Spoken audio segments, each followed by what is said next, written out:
It's the NFL presidential address, and I'm the Prez. I'm having a good hair day, Kel. You are having a good hair day, Prez. And you know, the funny thing is, the listeners care about my hair.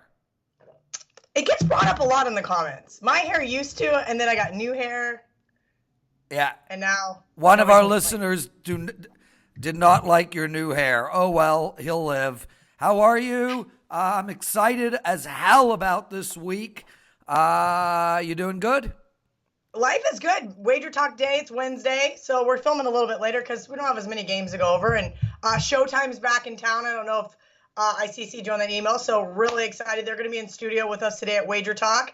And basically, we have a full house. Like, every guy at WagerTalk is going to be there today. Why? Because they want to be on national TV.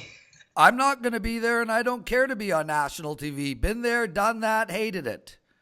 Hated it. It is interesting having a camera follow you around all the time because, like, I feel like I have to be on my best behavior, which is not good. Well, what is your bad behavior? The listeners want to know. Like smacking Johnny Detroit in the face at the Flight Club at 1 o'clock in the morning on accident, like that kind of shit. Like just being drunk Kelly or mouthy Kelly or having something fire me up. You know me, I get a little passionate. We both do. Kel, what are we going to do when this show ends? We need to come up with something. The listeners demand it. I don't know. You don't do college basketball, right? I could. Okay. No? Oh. I bet college basketball. I just don't know enough to speak about it on a 30-minute show. And I do NHL every day as it is. Yeah, you're great at NHL. Well, maybe I'll find a guy who wants to teach me a little bit more about hockey. I'm starting to learn. Every game I go to, I learn something new. Okay, so basically, listeners, Kelly is looking for a guy to teach her about hockey. What kind of perks would that guy get? You get to answer all my annoying questions about hockey that are probably pretty simplistic. We went to a Blackhawks game over Christmas, and I was asking all sorts of questions of the guy next to me. He probably hated me. Yeah, I'm thinking he didn't. Maybe there was a lot of alcohol involved. So who knows the things that were coming out of my mouth. It was fun though. I enjoy it. Last night, did you see the Ryan Reeves fight last night? That's my favorite part about hockey. The fights. Yes. Okay, well, there's not many left, and I actually played hockey last night. I scored a goal. Yes. On my own net. Oh, Prez. But I celebrated. How do you score a goal in your own net? Well, I played. That's like harder to do than the opponent's net. Oh no, for me it's much easier. I think I'm like at 4 on the season right now. You play Your defense. Teammate you? Play defense. It hits your skate. It goes into the net. Oh well, what can you do? Okay, so you didn't take your stick and actually go to the wrong goal and put it in. No. What was the name? Like inadvertently. The Leon Lett? Yeah. No, did not pull the Leon Lett. I don't know who Leon Lett is, but I know who Denny Savard is. Does that count? Isn't Leon Lett the offensive lineman on Dallas who ran the ball back the wrong way? Was this before like 1995? No. It was probably, it might have been. It might have been 93. Anyway. Okay, just remember, everybody, if it happened before 1995 in sports, I don't remember. How old were you in 1995? 11. But I didn't really get into sports until I was like 12. Well, I always played sports, but I didn't really get into like football until K-State got good. And then I was like, wait, we're really good. I need to figure this out. What sports did you play, Kelly? I played softball. I played soccer for one spring, and I hated it. Go figure. That's why poor Carmine and I on the soccer video, I'm like pronouncing all the teams wrong, have no idea what I'm talking about. Let's see, I played basketball until I stopped growing. About 10th grade, I hit this threshold where everybody was at least a foot taller than me. You just put a hand in my face. Game over. What else did I do? I ran track for 2 weeks. That sucked. 2 weeks? I don't like running. Yeah. I hated it. I was like, well, this is not fun. Running for pleasure is not pleasurable. Well, I don't get it. I mean, Vivian, my girlfriend, wants to go for walks, and I'm like, well, where are we walking to? Thank you. Where are we going? Like, I need to know. We're just going to walk around the block a few times. I'm like, for what reason? Listen, when I went to the gym in Mexico, let's run on the beach to the gym. Okay. We're going to the gym as opposed to taking a cab to the gym. At least there's a destination. Kel, Correct. before we get into it, I want to show something. This is my daughter's work. I see these on Facebook. So I don't know if you can see it. My daughter is 17 years old. She painted that John Lennon on a t-shirt. It looks amazing. She's got a Bob Marley as well. Listeners, want to do me a favor? Go buy one. m2designs.ca. That's M for Mary, the number 2, designs.ca. Come on, Kel. I mean, this is just It's good. It's awesome. And you're supporting a young entrepreneur. I like it. Who's my daughter, and she's the best. Like, I got 2 incredible kids. But anyway, that's it. Please head over to m2designs.ca. Buy one of my daughter's John Lennon shirts. Wear it with pride. Some famous kid was wearing it, right? Like some famous Canadian pop kid? No, some famous American pop kid. The band called Why Don't We? None of us have ever heard of them, but they are one of the biggest boy bands in the world right now.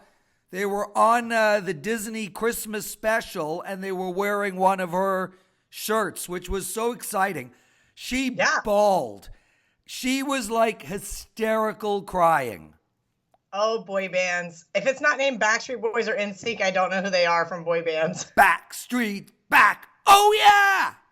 I think it's all right. But anyway, go ahead. We're at 7 minutes without discussing anything of substance. Let me hand the show over to you. And well, wait. What did you bet last week? So last week I was on Seattle. I got very lucky. I had the 2 in the hook. Very lucky. I had 2.5 as well. I had the Colts. Very easy. I teased the Colts, Seattle, and Chicago. Thanks, Cody Parkey and or whoever the defensive lineman that was that tipped that kick. That sucked. So I lost my teaser. I had the under in both the Ravens and the Bears game. And then I talked myself into last minute betting the Ravens because I was in I was at the Westgate and I had this huge VIP room and every single person in there was on the Chargers. And I said, you guys are wrong. I'm going to bet the Ravens because that's what alcohol tells me to do is like be logical.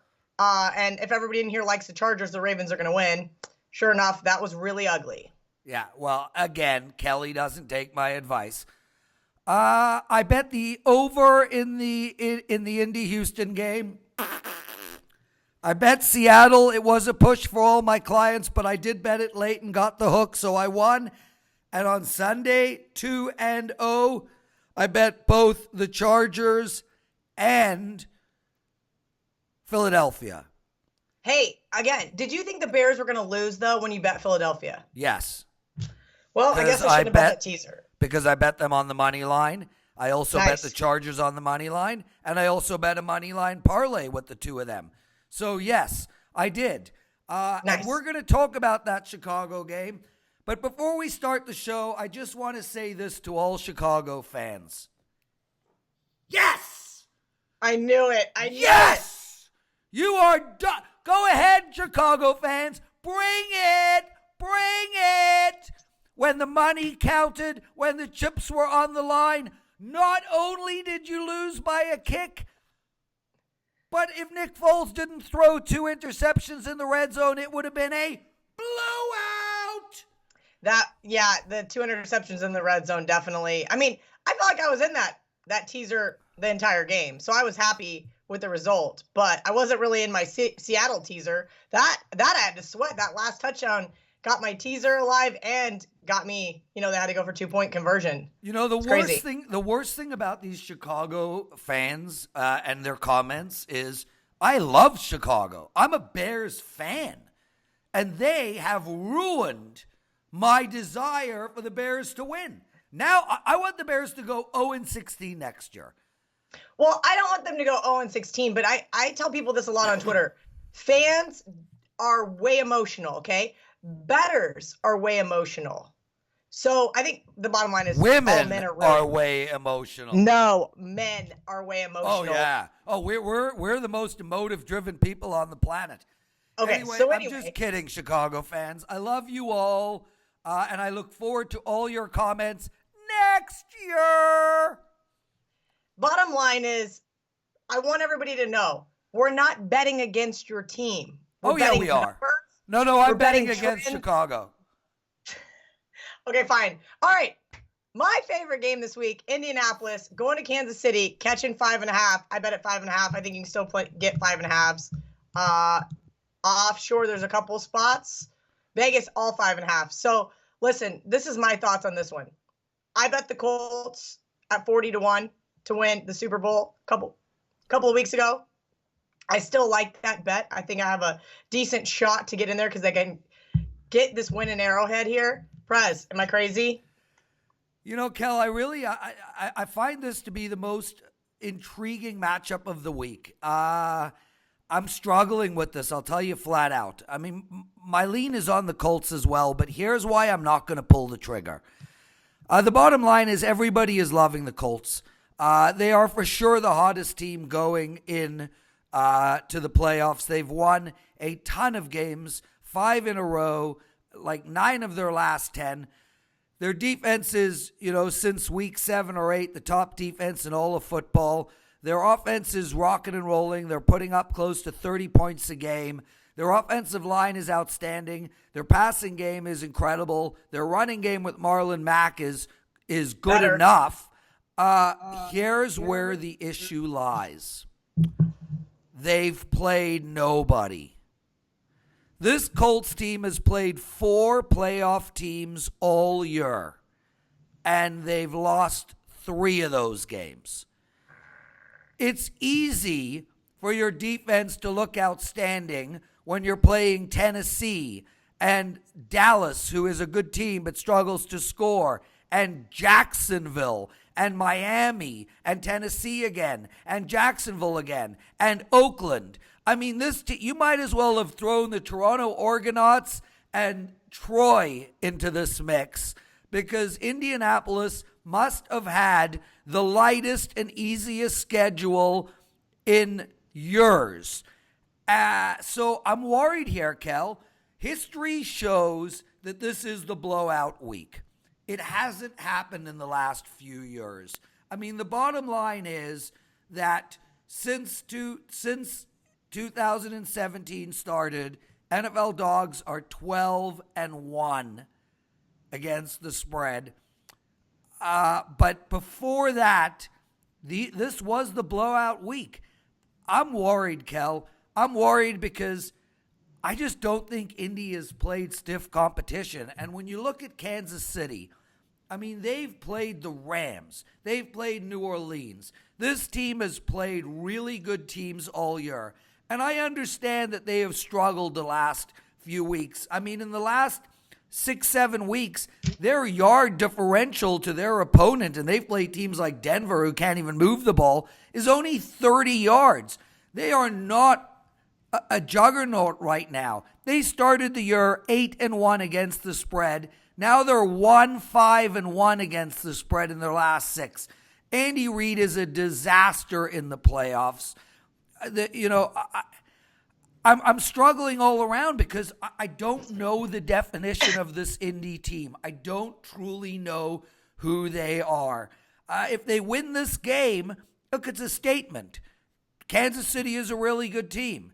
They beat Dallas, a really good team. Other than that, their best wins have come against Houston, and we saw last week, Houston's not a really good team.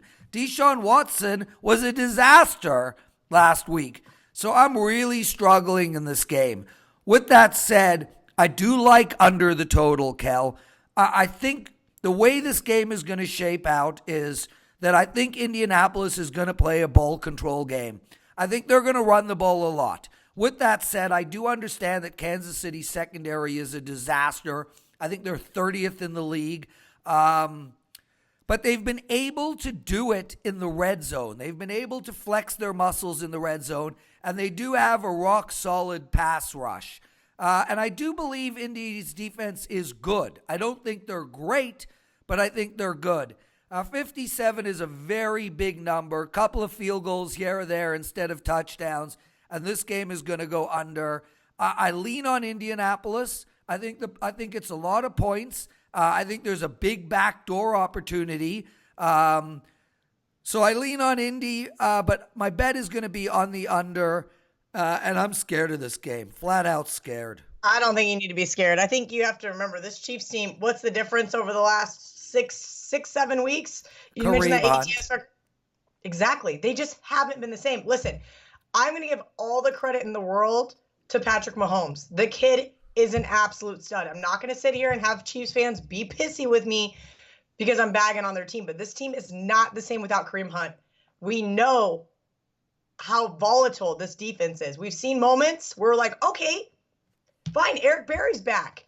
Okay, Justin Houston's back. This defense is better. It's not better. Plus, throw in, as you mentioned, not only Andy Reid in the playoffs, but this team chokes. They have a history of choking. I grew up an hour and a half from this team, and everybody wants to know, Kelly, you're from Kansas. Why aren't you a Chiefs fan? Well, I'm a Denver Broncos fan because that's what kids do. They jump on the bandwagon of winning teams, and this team hadn't won since Joe Montana. So insert Kelly in the 90s, and I got John Elway and Shannon Sharp. Hello, go Broncos. They aren't in the playoffs. Did it have anything to do with John Elway's handsomeness? The fact that he looks like a horse? No. I know. There's nothing handsome about him. What's up with Troy Aikman? I actually He looks like a white Jay-Z. Have you ever seen the He's meme not where he white. looks Troy Aikman is not white. Troy Aikman is one of the only people in the world that is red. I swear to God, if you put Jay-Z and him next to each other, he looks like a white/red Jay-Z. He is the reddest guy ever. Like every time it's like Does he get fired up? Like I get red right here when I get fired up. Show us again. Right there on your neck, when you get like real fired up, you get red. You can see it. They call it the Irish veil. Oh, is it? Are you Irish? Apparently, according to Ancestry.com. Did you do the DNA test? I did. It's like I was so excited, right? And then it's like white girl, basic white girl from this part of Europe. Do you have any Jew in you? Nope, no Jew. Do you want some? Say that. I knew you were going to say that. Yeah, I know. It's so cheesy. I'm such a cheeseball. What the hell are you drinking? Coffee. Hey, do you recognize this? You don't, because Viv bought it for me. It's my Canadian coffee mug. My girl. How good is my girl? She's the best. She's got Jew in her. She sent me down some maple syrup that I can only have about 1 tablespoon every 2 months or my trainer is going to kill me. It is like so good, but it makes you want waffles every single morning. Kel, so my question was, what's up with Troy Aikman and his ridiculous complexion? My next question, and I need an answer, Kel. What's up with the visors? Like, you never walk down the street and see people wearing visors. Nagy was wearing one, and Doug Peterson was wearing one. John Gruden has made them popular. I'm lost. It's only NFL coaches that wear these stupid things. So they're missing the top part. Why even wear one? I guess so lost. It's not as hot as a hat. Okay, so like think about this. It's 110 here on the golf course in Vegas, right? And I want something to protect my face, but it's so hot you don't want something on your head, and you can still wear a ponytail on top of your head. Doug Peterson and Nagy coached in Chicago last week. Why they didn't have beanies on, I don't know. It's freezing. Bill Belichick has never worn a visor. I can attest to Bill. I don't think I've ever seen Bill Belichick in a hat. There's a book out on Bill Belichick now. I actually think I'm going to read it. Anyway, Back to the Colts game. I like the under, and I lean on the Colts. All right, Dallas, 7-point dog, total 49.5. You just hit the nail on the head. I do lean to Dallas here, 6-1 against the spread in their last 7 games as an underdog. Lots of reasons. Here's a really interesting one. I think I might have got this from Ralph. Not sure, but Cowboys number 8 rushing defense, number 22 passing defense. But Dallas, 10-0-1 straight up in games where opposing offenses had more passing attempts than rushing attempts. This includes New Orleans and twice against Philadelphia, which we've seen the Rams as of late not run the ball we know that Todd Gurley's hurt. He's one bad hit away from something terrible. CJ Anderson has stepped up for him, but I don't know what to make of this. The Rams O-line has not been protecting Jared Goff. I don't know. You were talking about the last game where I feel like I got it all figured out. This is a game I'm kind of back and forth on. Well, Kel, let me tell you one thing quickly towards the Rams, and then I'll get into my thoughts. You know, when you go back and you look at what Dallas did to Seattle, and their defense played outstanding. I mean, Seattle really struggled to move the ball, and their run game was literally running into a wall. It'll be interesting to see what Gurley can do, but here's where Dallas is weak. Dallas is weak on the play action pass. Russell Wilson was 9 for 10 last week on the play action pass, over 100 yards. What does the Rams do better than any other team in all of football? The play action pass. I think the Rams are going to lean very heavy on the play action pass, and I think that goes against Dallas. With that said, look, Jared Goff, 6-12 ATS in his last 18 at home. But more importantly, Kel, 2-10-1 ATS against a team who has more than a 400 win percentage, which means he's struggling against teams that are over 500. Dallas is over 500. I like Dallas as well here, Kel. I think this game is going to be a slow-moving game. I understand that the Rams have a prolific offense, but I think Dallas's defense is really good. And I think Ezekiel Elliott's going to have another big game, too. I mean, he looked like a beast last week, and the Rams just don't really stop the rush. Yeah. They're right in the middle of the field. You know what I mean?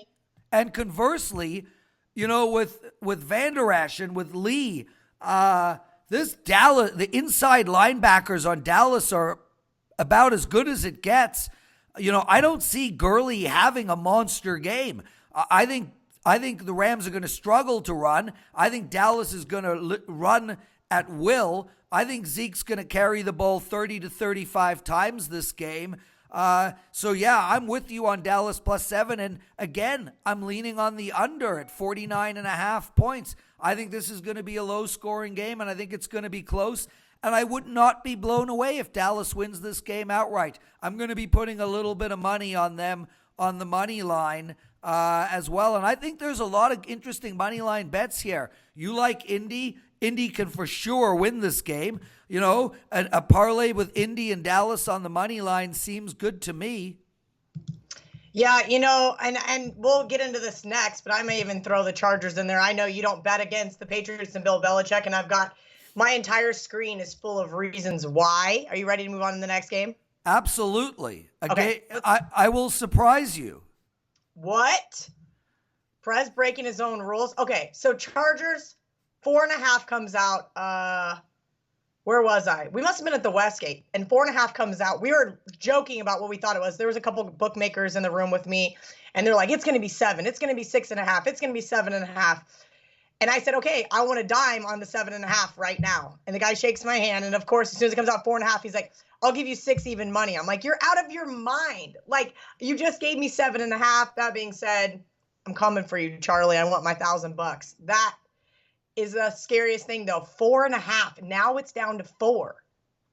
I am like, oh my God, that scares me. There's this Patriots team, 15-0 straight up, 12-3 against the spread in their last 15 games as home favorites. One of those was that fluky non-cover against the Chiefs, which they gave up that very late touchdown and hit the back door. And I can't remember what the other two were. But, Prez, I am scared to bet the Chargers here.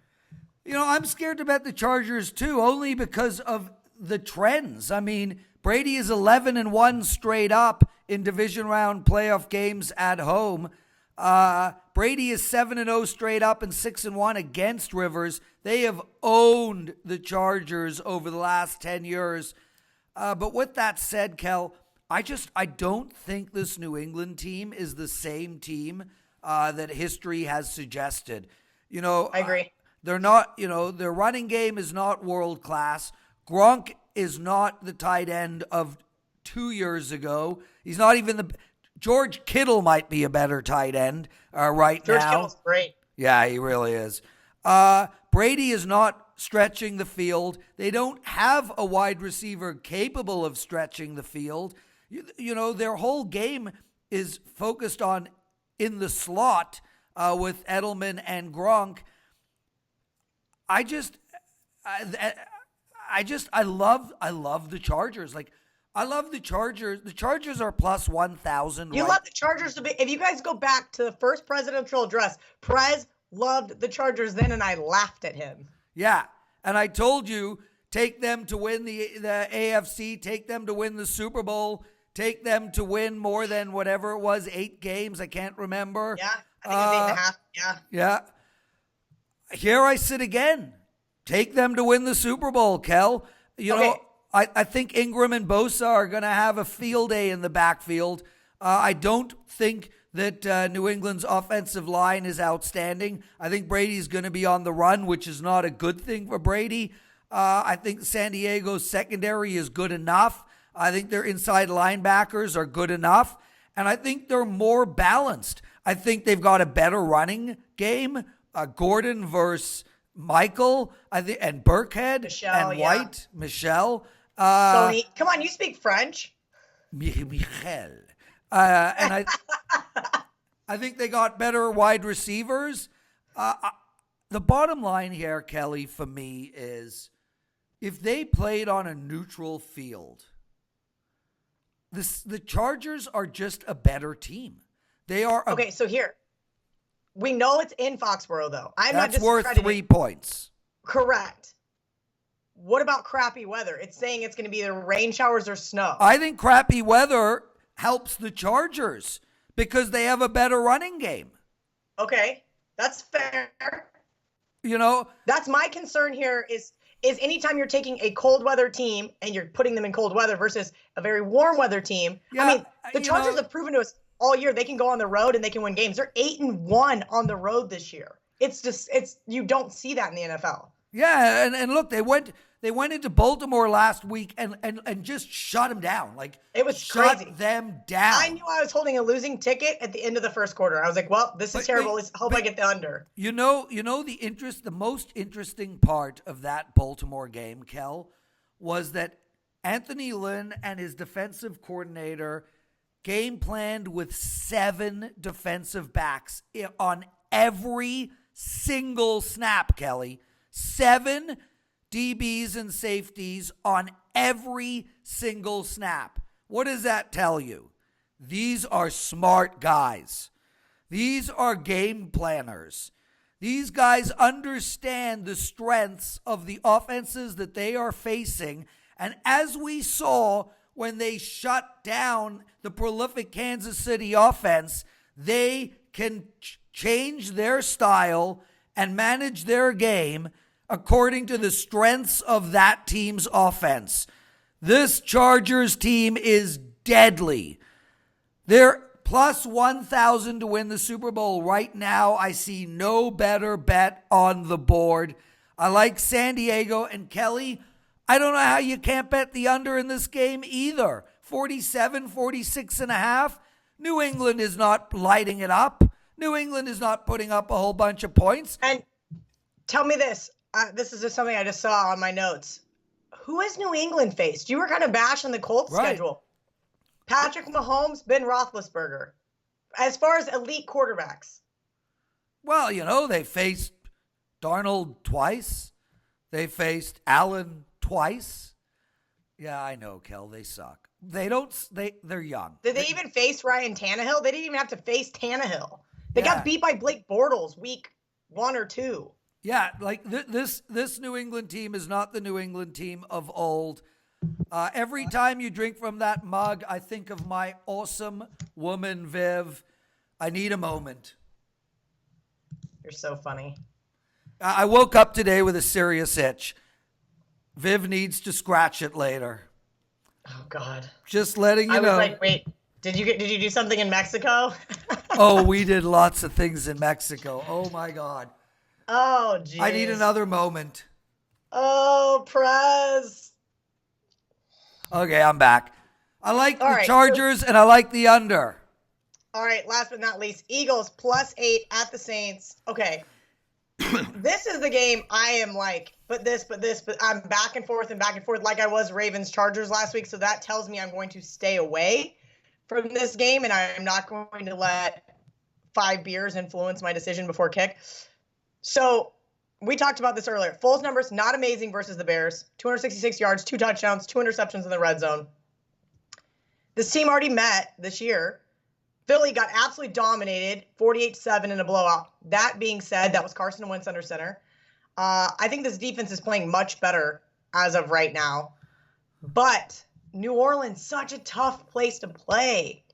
Saints, 14 of their last 16 games they've won in the Superdome, 5-0 at home in the playoffs under Sean Payton. Listen, I think this team is Super Bowl favorites for a reason. That does not mean they're going to cover this game. That Week 11 spread was Saints -7. So I think they're giving a lot of credit here to the Eagles to just only make it 1 point higher. I mean, that's really the drop-off between. I missed that whole thing, Kel. I was looking at pictures of my woman. Look at this picture, Kel. I saw it on Facebook. How is that for a body? Yeah, she's got a great body. I mean, 42 years old. I need another moment. Okay, I'm good. Were you talking? Kel. Tell me what you think about Saints Eagles. Philadelphia, you know a trend that Ralph sent me, which I love? Philadelphia is 12-0 against the spread as a dog of 4 points or more, seeking revenge in the same season. That's a great stat. And here they are again. New Orleans laid the smackdown on this team. But here's the bottom line, Kel. There's magic in the air when when Foles is the quarterback of the Philadelphia Eagles. And it doesn't only affect the offense. How about this defense? How they are lights out. They're playing a lot better, for sure. Doug Peterson couldn't call a good game for the first half of the season, and last week didn't make a mistake. Yes, he did, right at the end with time management. It was a bit of a disaster. But, Correct. He called a great game last week. The Philadelphia team, it just wants to play with Foles at quarterback. I'm not going to be blown away if they win this game, Kel. They're going into my money line parlay. I know, crazy. Kamara, Ingram, Breeze, Thomas, their defense, Peyton, experience, age. I get it. There is something about this Philadelphia team. This is their 5th road game in 6 weeks. Some people are going to say that's a bad thing. They're going to be road tired. You know what? They're road experienced. They needed to win all those games, and they did. This Eagles team is peaking at the right moment, and they feel great about themselves. Conversely, New Orleans, in their last 6 or 7 games, under 300 yards passing from Drew Brees. Where Philly is weak is in their secondary. It's going to be interesting. Is Peyton going to continue running the ball, or is he going to take advantage of New Orleans' secondary? I mean, Drew Brees is, the Eagles secondary is allowing 66% pass completion. That means Drew Brees will be able to pass and have it caught 2 out of 3 times. I mean, that really favors New Orleans, but are they going to take advantage of it? This is a run-first football team. This is a play-action-pass football team. You don't run the ball, you don't get a play-action. I think Philadelphia is feeling it. I think there's just a vibe around this team, and +8 is just too many points. And the other thing, Kel, is, again, I like the under. New Orleans is not exactly lighting it up of late. They are not putting up a ton of points, Kel. This Philly defense, granted their secondary has issues, they've got a rock-solid pass rush. They're great against the run. and they're also playing a slow tempo offense as well, which should keep New Orleans' offense off the field. I like the dog again. I like the under again.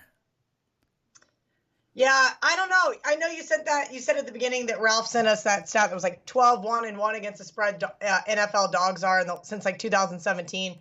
Does that make you nervous that you like all 4 dogs this weekend? No, Kel, because you know what? I just don't look at stuff that way. Like, okay, the way Does it make you nervous that we agree on all the games? No, because you know what, Kel, you are an awesome bettor, and I have deep respect for your bets. So I'm going with no. You like the under in all 4 games? What? I got you back. I lost you for a second. You like the under in all 4 games? I do lean towards the under in all 4 games. Oh God, I really do. And I'm not a big. Okay.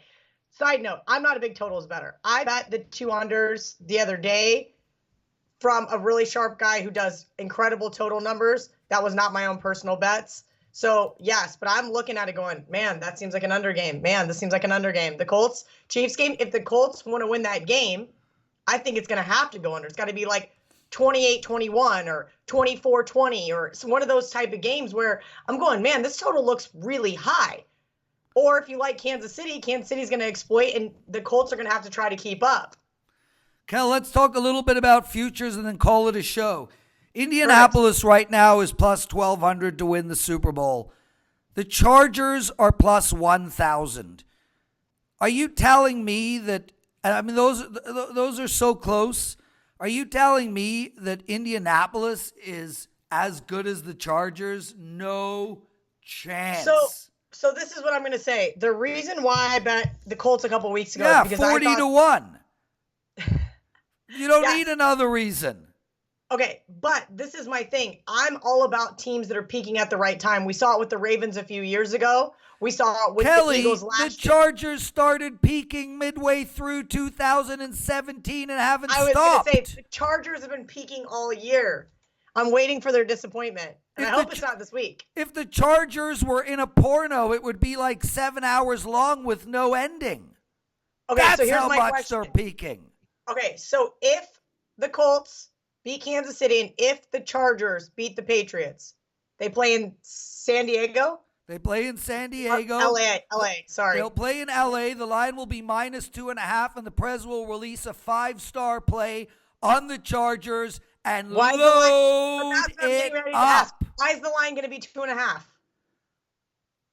Home team. Because they beat the Patriots? I don't know. I think the line's going to be, there's no home field advantage in that soccer stadium. I'm thinking it's going to be closer to like Chargers -1. Okay, fine. How about the Chargers +7, and then I can literally mortgage my house? I get it. I just was trying to figure out if, then where do we put them? I think they are pretty evenly matched. You don't, but I do. Kel, how the hell did this show last 40 minutes when we spoke about 4 games? Because we talk a lot, but that's okay. We're giving out tons of great information. Hey, what does your cup say? I don't know. It's my roommate's. RAB. Oh, those are the first initials of my real last name. Oh, do you want it? I'll mail it to you. I don't want it. Kel, end this show and let me get on. We've got puck time coming up with Carmine and myself. Ralph was on Morning Joe and the Pro. And you have to go to the studio and do about 700 videos. Yes, that's the plan. Make sure you guys head over to WagerTalk TV on YouTube. You guys can see all of our videos.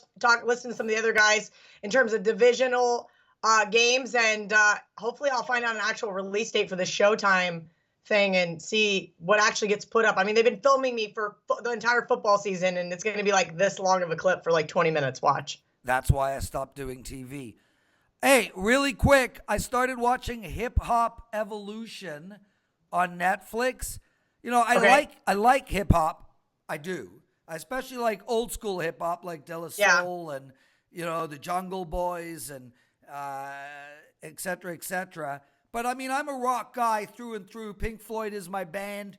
I'm actually going to get the Dark Side tattoo in the next few months. I'm a fanatic when it comes to Pink Floyd, but I highly recommend this show. It is so well done. And the interesting thing about the hip hop is it's something that has evolved through our lifetime, where we can really feel and recognize all of these players from Tupac to Biggie, going back to Grandmaster Flash, Rapper's Delight. We know all of it. It's part of the life that we've led. Highly recommend it. It's so well done. The music is so good. I'm excited to watch another few episodes tonight. Why are you laughing? I'll have to check it out. Because I haven't watched it. I haven't even watched Bird Box. I don't like to watch the popular. Who the hell wants to watch a Sandra Bullock movie? I'm out of here. Call it a show.